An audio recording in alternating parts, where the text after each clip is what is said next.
Class 11 physics SHM का बहुत important question है। Derive relationship between spring constant, मतलब ये आपका के हो गया। फिर कह रहा है कांस्टेंट एंगुलर वेलोसिटी, मतलब ओमेगा हो गया, एंड मास। ठीक, देखो क्या होता है एसएचएम की इक्वेशन।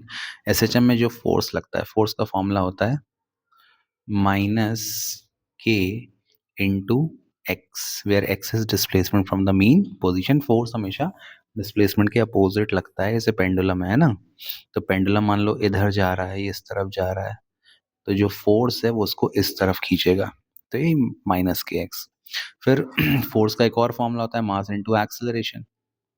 और अगर मैं यूनिफॉर्म सॉरी अगर मैं एसएचएम की बात करूँ तो एसएचएम को अपन यूनिफॉर्म सर्कुलर मोशन के रूप में भी दिखाते हैं, आपने पढ़ा होगा। और यूनिफॉर्म सर्कुलर मोशन में जो एक्सेलरेशन होता है वो होता है ओमेगा स्क्वायर आर। तो यहाँ पे मैं एक्स ले लूंगा, where x is displacement from the mean position.